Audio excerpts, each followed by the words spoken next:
You bring in a new coordinator, maybe it sparks everybody to get us on that run we need to get on. Exactly. That's why I'm saying it's going to be not only an interesting week, it's going to be an interesting December. Because these last 3 games, you can't disagree with Ted. We play like this, we're not going to win any of them. Correct. So, unfortunately. But, we won't have to wait long. If there's a change coming, it's going to happen by tomorrow.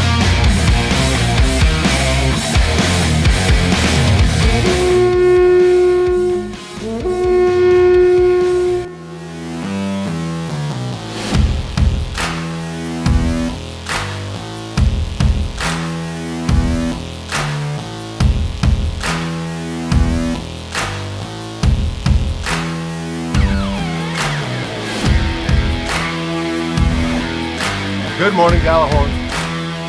It's another day. That's it? Another night. Fucking hell of an intro. After a bad, let me repeat that, a bad Vikings loss, this time in Seattle, home of rain and coffee. And grunge. And good bands. And just the Vikings defense did okay. They couldn't contain where they kept the team in the game. The Vikings defense played well enough to win the game. Yes. But the offense, the word of the night, and it even came from the announcers, was ineptitude. It's 100% on the offense. Had nothing to do with the defense. Yep. Anyways, I'm a little bit upset over tonight's performance, but Drew, you had something to say. I just wanted to say this. I remember back in week 8 when we did this show. When is week 8? What was that, 27 weeks ago? Yeah. Yeah, about then. Back in week 8, I asked a simple question to Mr. Ted Glover. Ted, what do you think our record's going to be at week 13? And guess what Ted Glover told me? Without 6-1. Without hesitation, we're going to be 6-6-1. Did I really say that? Yes, you did. You see what? You see, here's another thing. Drew keeps notes of past shows. Here we go again. I care about this show. It is written in my notes. I have questions that I ask you guys, and you said that at week 8. You said, Drew, and you didn't even think about it or go, wait, I need to think about it. You just said it. You said 6-6-1. That's what I see. So I got to take my hat off to Ted Glover. Sometimes I wish the people I know would run the fucking. I wish the people I knew would run the fucking team. Honestly, I do, because they seem to know more about the inner workings of what the hell is going on. But I just want to start out with saying, I thought of that all day. I go, I hope Ted Glover's wrong. I hope to God he's fucking wrong. But if we lose the game, that's the first thing I want to say on the show is he called it like a month and a half ago. Well, thank you. I appreciate that. I'm not happy I was right in that prediction. But it just, they've just been this hot and cold team all year. Now, tell me about that telling point you had. Let's hear it. Yeah, so we were talking before we started rolling, and there was a point, kind of two things. Right after that fourth down play to Rudolph that was incomplete that resulted in no points down on the goal line. They cut away to commercial and they cut back to the sideline and Thielen was he wasn't screaming at Kirk Cousins, but he was barking at him, saying probably something to the effect, hey man, I was open, and if you'd have looked my way, it'd have been an easy touchdown. Which it was. Which in Thielen's defense, it would have been. Obviously I don't read lips, don't know what they were saying, but Thielen was talking to the point that Cousins just kind of looked at him and walked away and went over towards, I think, Diggs or maybe another coach. I can't remember off the top of my head. Fast forward a little bit later, Booger McFarland, one of the guys on the Monday Night Crew, was saying, and he was absolutely right about all this. This first part he's absolutely right about. There is way too much talent on this Minnesota Vikings to not score points in this game. There's just not.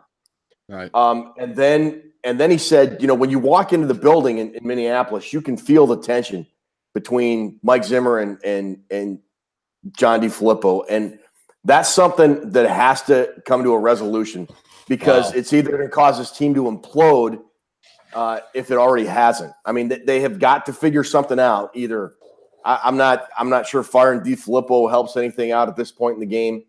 No, it doesn't. Well, I don't know. Maybe it does. But. Yeah, something needs to happen, or this team they still have a chance. They can rally, win their last 3 games, maybe go into the playoffs with a little bit of momentum, or they can completely fall apart, go 6-9-1. You know what? I'm not. Hey, I'm not going to ask you what the fucking record's going to be anymore. I don't want to know. I mean, I don't know. I honestly don't. You think they should beat Miami, but then Miami beat New England. No, we talk about that. We run the table, catch fire, and all. Come on, Ted. I don't see it anymore. I see a team they're not good. It's imploding. Right? It's imploding right now. If it already hasn't happened, yeah, it's in the process of. If it's not already completely done so. I mean, a win one of these last 2 games would have helped a lot, but it's just made things a lot worse. Ineptitude is the word of the night. Period. On the offensive side, ineptitude is the word of the night. Period. Complete and total. That looked just like the Patriot game. I mean, it was worse than the Patriot game, Drew.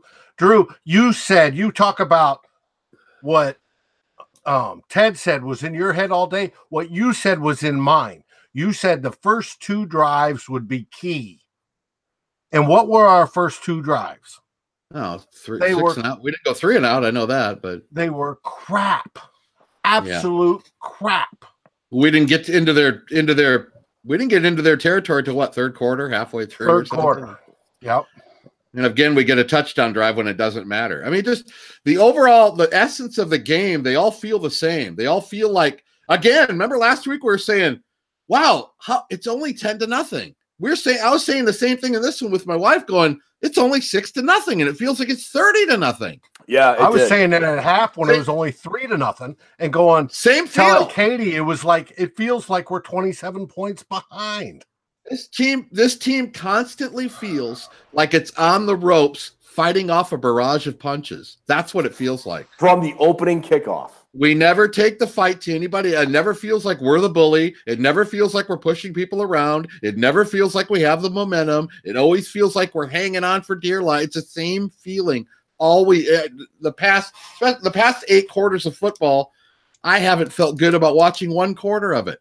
No, it's been terrible football on the offensive side of the ball. I see the Kendricks interception. I see the Kendricks pick. I'm practically jumping around, run outside and jump around because I finally seen something good I can cheer for. Yeah, it's really bad. It's bad. A lot of questions out there now. I mean, well, I sent you guys in the messages a picture I used to use back when I was running Loof's locker room back almost 10 years ago. Back when Chili was coach and it was a coach's poll. And I'm half tempted to fire that puppy back up to whether the coach should be fired or not. And I fully would love to see DeFilippo fired because could call a better offensive game plan. Now, Kirk Cousins has his issues. Kirk Cousins has frozen in every big game. We have not beat a team over 500 yet this year. Right? Especially on the road. He has his issues. The whole, what was it in the first quarter-ish when he was dropping back, the long pass, and he turns his back to the offensive line and he dumps off to Murray. One of the weirdest plays I've ever seen. Yeah. Wasn't it? It was all, you're like, you know what is this? That looked like the fucking Alouettes against the Stampeders. I posted a picture on that. That was so Canadian football. That was Canadian football all the way right there, baby. Adam Thielen was wide open downfield. Wide open. There wasn't a guy with a defender in the picture. Oh. Within 10 yards. Yeah. You could tell by if you watch that play, he had, especially the replay, because you can always see more clearly on the replays. He was going to Murray no matter where he was. He was dead set on throwing him the ball. Was it Murray or Cook? Whoever. It was Murray on that one. I'm gonna hold judgment on Cousins. I was gonna make a big post tomorrow, but I think I'm gonna actually hold off to the end of the year. My take is I'm gonna use a little bit of Terry Bradshaw's logic. I know that sounds very weird, and I know he's a weird dude.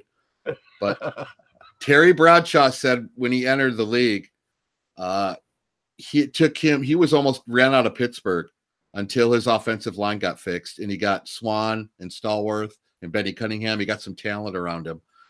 I know Kirk Cousins, he's not looking like the quarterback we wanted to have, but this offensive line is garbage.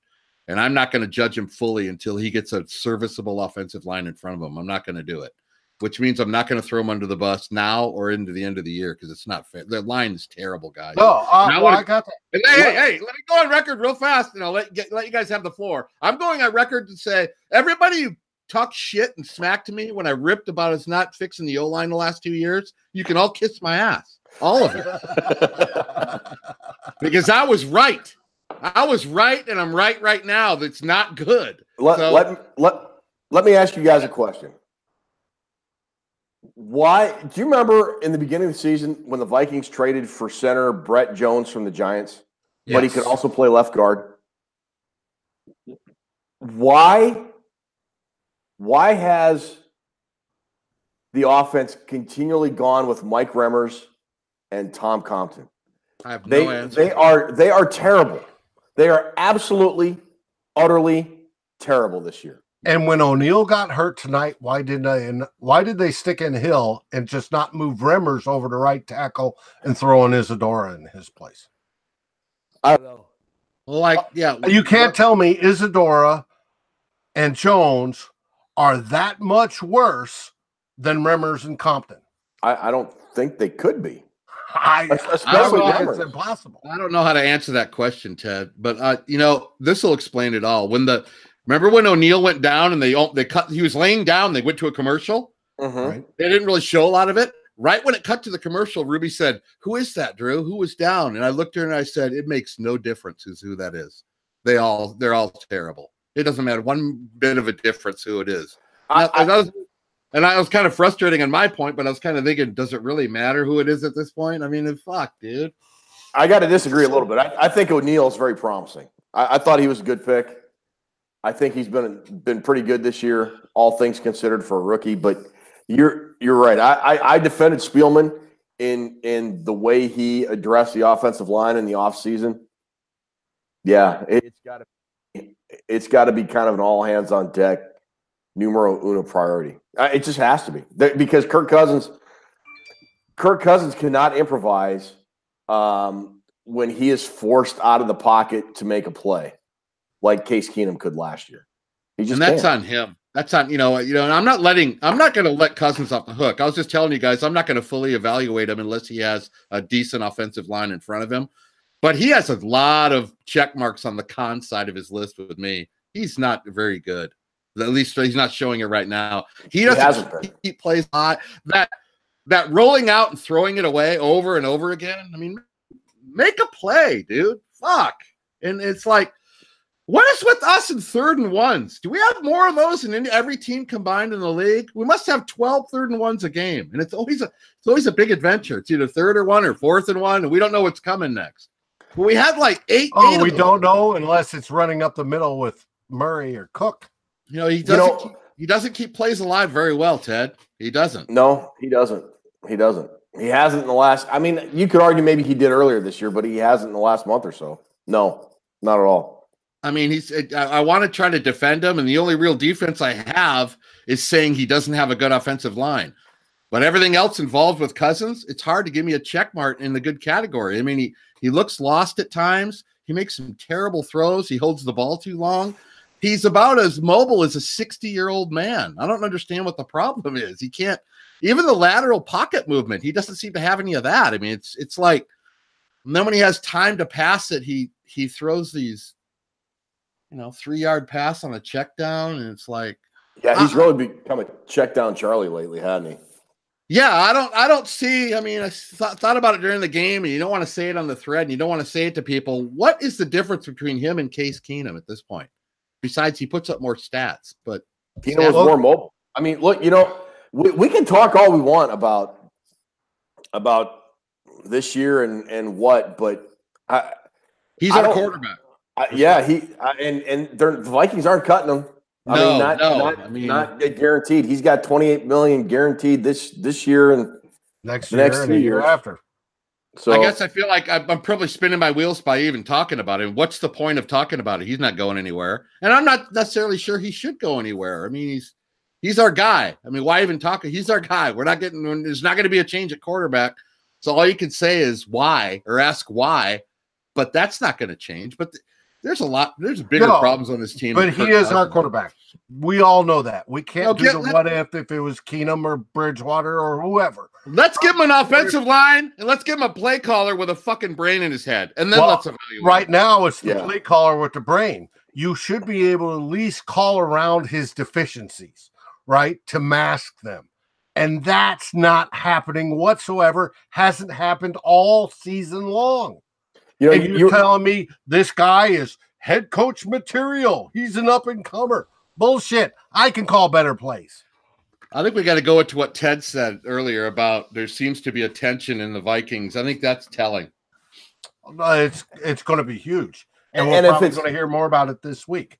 And if it's obvious, or if it seems apparent to a guy or a group of guys that aren't with the Vikings, they only come down for a couple interviews for a few-hour period.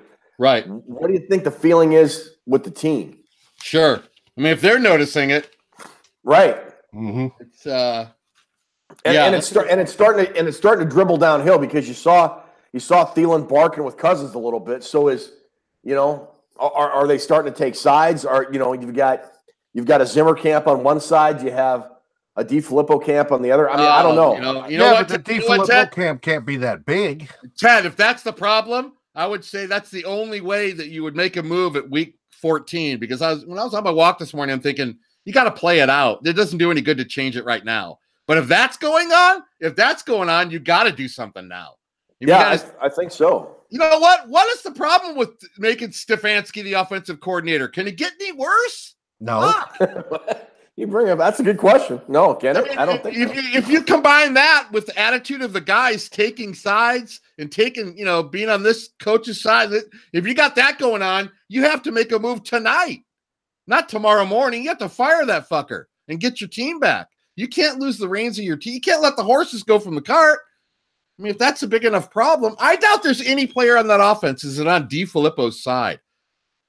It looks like when he's on the sidelines, nobody's on his side. Right. That's what I'm saying. I don't see that many people on his side.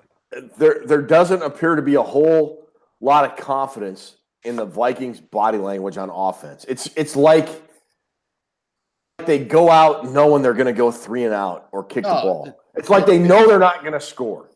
There's no intensity at all. No. And that's been happening, even when we win games, it seems like that's been happening. But there's no. Well, if that's the case, Zimmer needs to fire him now, promote Stefanski, and say, hey, you got 3 games to audition. I'm starting to question if Zimmer's the right guy. You got coaches that can coach X's and O's to a point, and they got coaches, but yeah, you need a coach to take you to another level. So I don't know. I don't know. I mean, that's not something you figure out right now, but DeFilippo, the thing can't continue. I mean, I don't know. Which one of you two said on Facebook, or maybe when we were chatting with each other? If it's accurate, I said it. There's only been one coach that's won a Super Bowl his first 5 years with the team. That was Dave. Dave said that. Dave. Yeah, Dave, you mentioned there's only been one coach hired by a team that won a Super Bowl outside his first 5 years of being hired by that team. Correct. Who was that? That was Pittsburgh. It was Chuck Noll? No, Cowher? no. Bill Cowher? Bill Cowher. Really? Yes. And that's it. In the modern Super Bowl era of the NFL. How much tequila have you had tonight? 4 ounces and 4 beers. Hey, you want to relive these questions real quick? I asked you guys last week. Sure. Do the Vikings rush for 100 yards? David said yes. And Ted said no. I don't know what we did. Oh, hang on. I got the stats right here. You do? Yeah. The Vikings rushed for 77 yards. Seattle rushed for 214, if anybody cares. All right. Wow, dude. That's fuck. That's gnarly. Okay, Ted wins that one. 1-0 Ted. Do the Vikings hold the Seahawks to under 20? Yes, they did. Yes. No, they didn't. They had 21. Yeah, but the defense hold them to 2 scores. The other one was the final interception. 21-7. You Or both strip said on no. You both said no on that one, so you both get a credit point. All right. So it's 2-1 Ted. Do the Vikings get 2 turnovers? They got 1. They had the Kendricks interception. Ted said no. Dave said yes. So Ted's up 3-1. And the last question: how many sacks do the Vikings get on Russ Wilson? I said 4, and we didn't get 4. You did say 4. And Ted said 1. 1. So Ted. All right, Ted smoked you 2 questions. We're done with that. And they got 2. Oh, yeah. Well, there we are. Back to 0 with that motherfucker. There we go. It's never going to get higher than 2. Did he miss one? Yeah. You guys both got 1 right, and that was yours. Oh, wait a minute. Ted got all of them didn't right. miss a kick. No, that wasn't one of the questions. I was just throwing this up there. Oh, so it's one perfect game. Go ahead and kiss a little thunder and lightning, baby. Yeah. Ted went 4-0 on the questions. So I think we should do that every week. All right. I'll think of some questions next week. And I also have, is DeFilippo here next year? We all know that's a big no now. I'm thinking no. Wow, this is going to be. You said yes. This is, you know what? I did say yes, didn't I? Yeah. Yes, you did say yes on that one. So Dave might win the long-term question on that. This is going to be a hell of a 3-week run coming up. What the hell is going to happen this next 3 weeks? Holy shit. You want a spicy hot take? Oh, man. I need something because all I can drink is water right now, but I'm ready to fall off the fucking wagon at any time. DeFilippo and Prefer both get fired this week. How's that for a high spicy take? Bam! Bam! Bam! Bam! I like that. That is a hot take. I like that one. Now, why would Prefer get fired for all that are listening? Dude, he sucks. I mean, Bailey, you know, do you ever have the game when you were a kid called Super Toe? You had the little plastic field goal kicker guy. You press down the helmet. Yes. I would rather trot out a plastic Super Toe to kick a field goal than a current kicker on the Vikings roster. I mean, you took the second best kicker in NFL history and made him terrible. Yeah, no shit.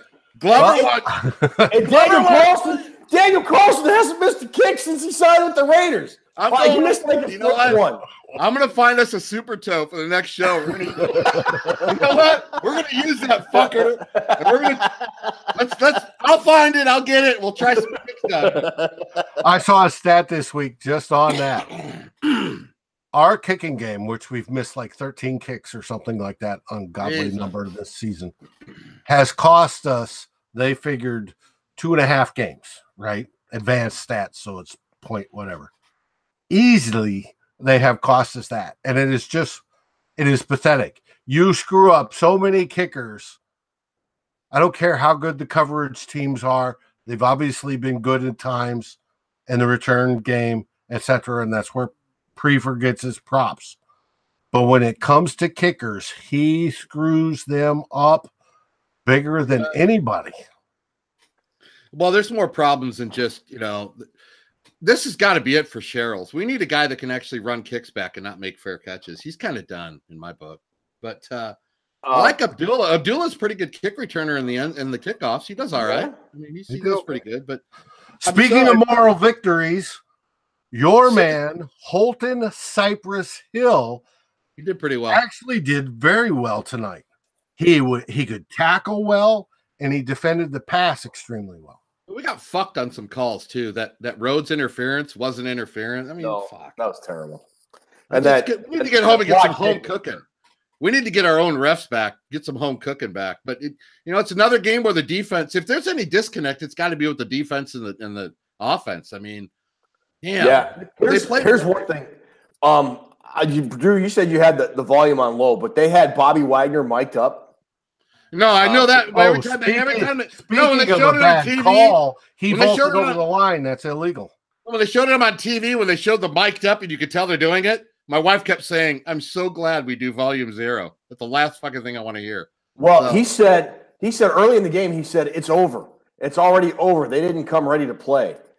Wow. About the Vikings. And he was absolutely spot on. He was Why spot are we like that every week, Ted? All right, give me a break. You've seen enough of this shit. Why are we listless? And why do we have the same plays every week? Why does we struggle with the same areas? Why?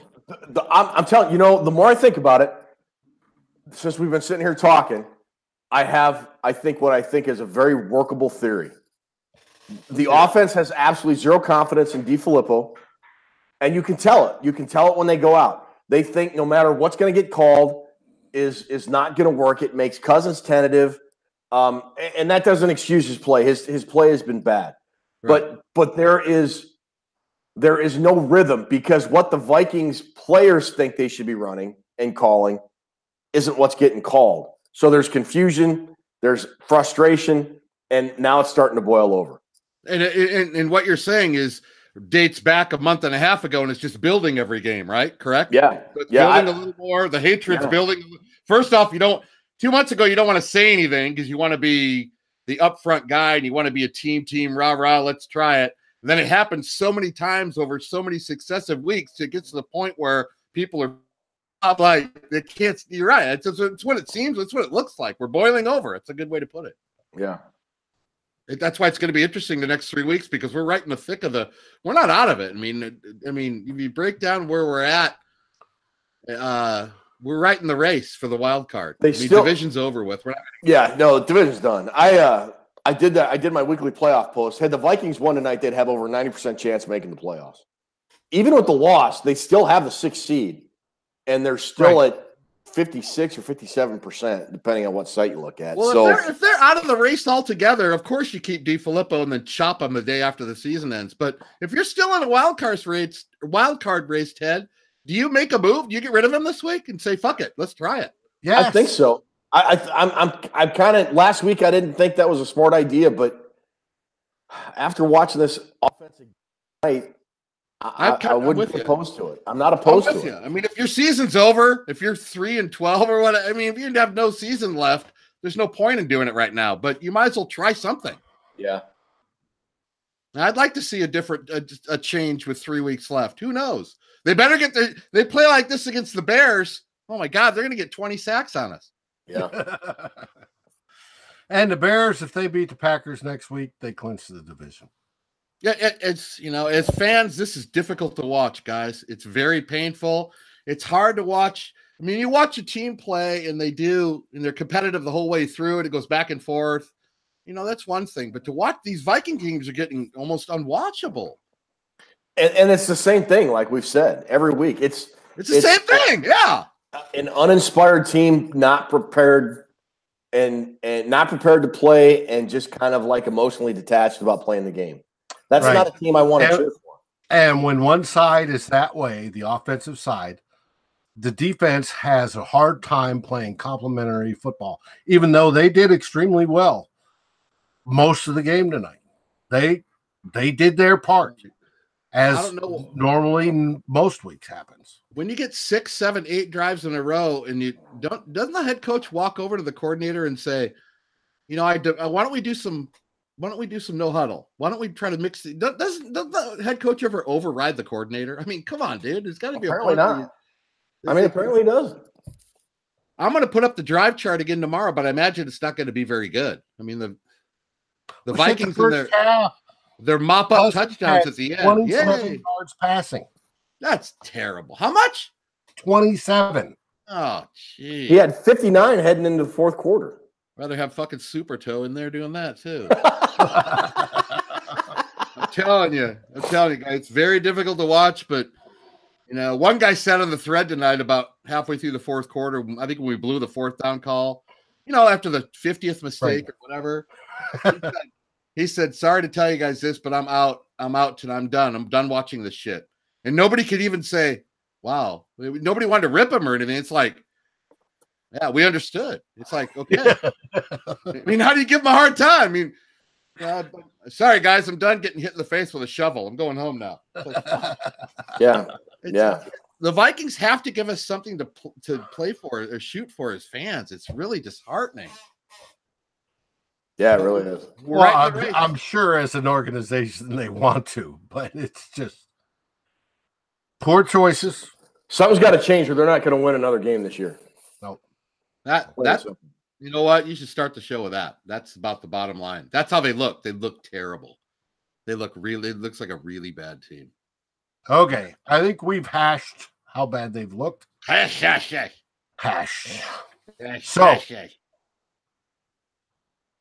I think it's time to wrap it up. Drew, fuck off. What have you got?